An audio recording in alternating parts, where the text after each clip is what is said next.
I wanted to ask you guys about Arvell Reese seems to be the one player on a team that was as airtight from a personnel standpoint, too deep standpoint going into the season as you can expect a college football team to be. The one guy that has made a move. So you've got the floor to talk about him, but anybody else that's stood out in the first couple weeks that has made a upward climb in regards to playing time possibilities? Well, I'll just lead out on Reese. He's earned a battlefield promotion, no doubt, with the way he triggered and made plays in the first two games. And very telling on the second series, I think he was out there in a 3-linebacker set, which they weren't planning to do a whole lot of that. But it was him, Simon, and Styles all out there playing together. And he was on the field well before C.J. Hicks got on the field later on. So that whole discussion has now flipped to going to find ways to get Arvell Reese on the field. And Ryan Day and Jim Knowles were asked about possibly slotting C.J. Hicks as a down pass rusher in some instances just to get him on the field. And that was telling. Ryan Day said, yeah, we've talked about it. Jim Knowles said, no, we really haven't talked about it. So I don't know if it's been talked about or not, but on the message boards it's talked about because people see that C.J. Hicks, if you just put him in a down position and say, go get football, he can do that. But we've got a thread on our board, some of the lines of C.J. Hicks is not a very good football player or something like that. And I hate to see that stuff on our message board. And ordinarily we would lock and delete stuff like that. But, just because there's no really good, I mean, make a fair comment about it, but don't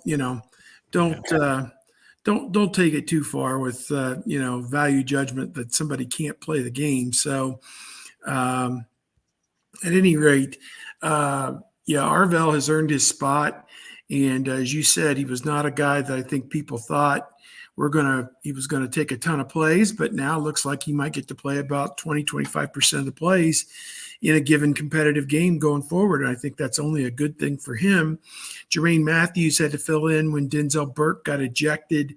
When that play happened, I thought it was the initial hit that they were looking at, but Burke was the second guy to hit the ball carrier. And, they looked at the fact that, he lowered his helmet, but so did the ball carrier. And to me, it seemed like he kind of glanced off the side and not the crown, but maybe used his own crown. I don't know, but they ruled that as an ejection, and it was kind of a glancing blow more than a forcible contact hit. But then again, I don't know how helpless receiver or defenseless receiver or whatever term that is, if that involved in it or other. But you see 20 worse hits than the Burke one, and guys stay in the game. So I'll be darned if I know that. But Jermaine Matthews stepped up in that situation, which was good. In Austin Sierreveld, I think from week 1 to week 2, he made some tremendous improvement. He did give up a sack or held the guy on the sack or whatever that was. And that was one bad play. But I thought from week 1 to week 2, otherwise he played pretty well. Steve, you're saying that Denzel Burke was the second gunman on that? Because when you watched the ball carrier go back into the left, back into the left.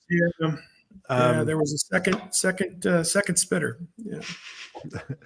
The Arvell Reese thing is fascinating to me, and it's going to be even more fascinating to see how much he actually plays against Oregon, because he's fine now. You can throw him in any game now, and there's no concern. But the real truth comes out in who plays against Oregon, and to a much lesser extent, which defenders play against Iowa.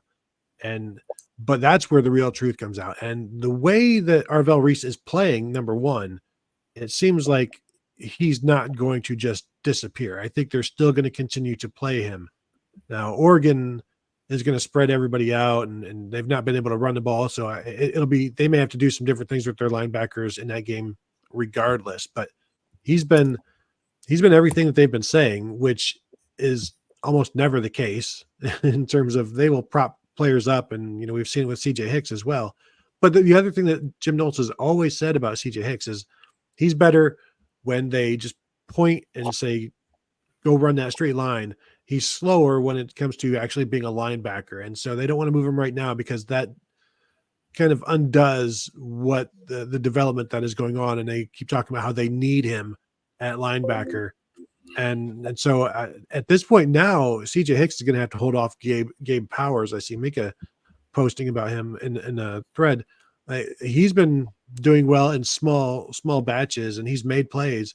CJ Hicks needs to start making some plays as well. But yeah, it's been interesting to watch that Arvell Reese development, and you know, he is in line very much so to be the starting middle linebacker next year for the Buckeyes. I don't know who else would even be in that picture other than Sonny Styles, because he did it in game 1.